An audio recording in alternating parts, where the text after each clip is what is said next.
Jean, the petite gardener here today, to tell you how to make a fun and easy bromeliad fountain. First, what you do is you need a bromeliad. Bromeliads are called epiphytes, which are air plants.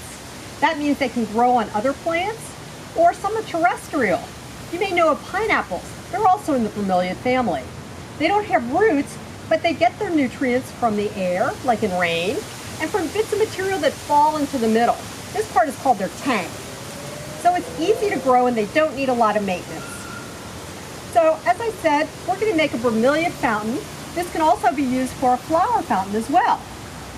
The basic steps are easy. First, what we did was, this was the site of an old dead oak tree.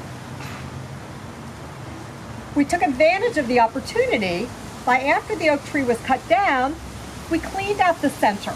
We shoveled it out, and then we got 400 pounds of concrete or sackcrete. That's 4 times my weight, and we poured it into the center of the oak tree, that stump. We let that sit up for 2 days, and then we came back for the next step. The next step involves getting some plastic edging, like they use in landscaping.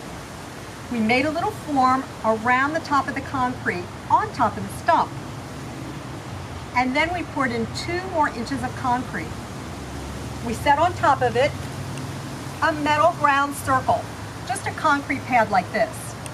And then, to make sure that everything was nice and level, we got out our tools, our leveler, and we put it on top to make sure that everything was good, so we had a nice, sound foundation. Again, we let this set up for 2 more days. You want to make sure that everything is cured and dried before you go to your next step. This is where the fun starts. We picked out our fountain. Our fountain actually weighed 600 pounds, and we had to have 5 people carry it in. You can pick a fountain of any size you want, but the next step is really important. You're going to want to make sure that there are holes in the fountain. This is going to let drainage water go through your fountain so that your plants don't die.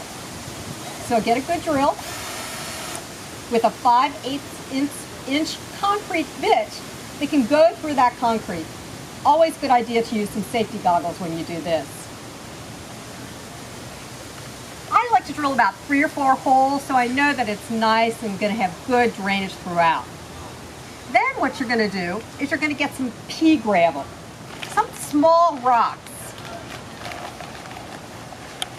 These are actually a little smaller. I got these from an aquarium store, but pea gravel works just as well. Just some small rocks that are going to work well for your drainage. You're going to layer about 1 inch of those small rocks on the bottom part of your fountain. After you get those nice and level, you're ready to put in your dirt. I like picking a nice loamy soil. By that I mean it's nice and rich and it breaks up really easily.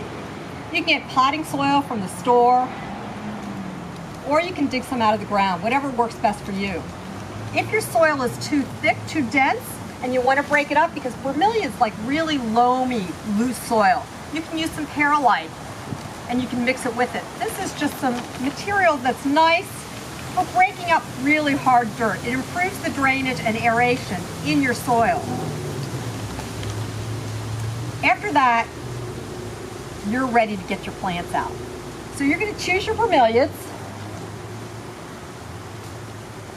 You can pick different colors like we have, or you can go for all green, whatever type you want to design. This is where the creativity really comes in. And you decide on your spacing.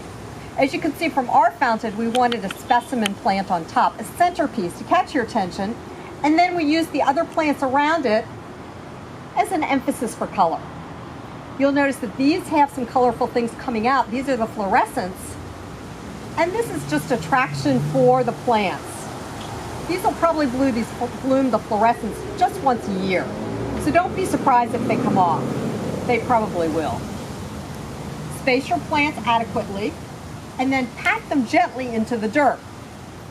Again, these plants don't have roots, so you just want to use the dirt to hold the plants. It's support for them. Once you've got them all in, I like to put a coating of mulch on top.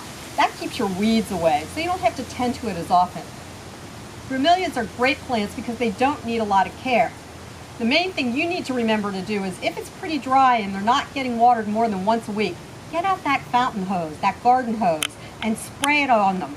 They really like to be watered in that tank that we talked about earlier. That's kind of like the mouth of the plant. You don't need to worry about the dirt so much. It needs to go into the center because that way it filters through the plant. That's how the plant feeds and keeps itself nourished. So it's pretty easy to make a bromeliad fountain. Just follow these simple steps and you'll have a beautiful lawn ornament that you can enjoy for years. Well, that's it for me today from Jean, your petite gardener. And that's the dirt on bromeliad fountains. Thanks.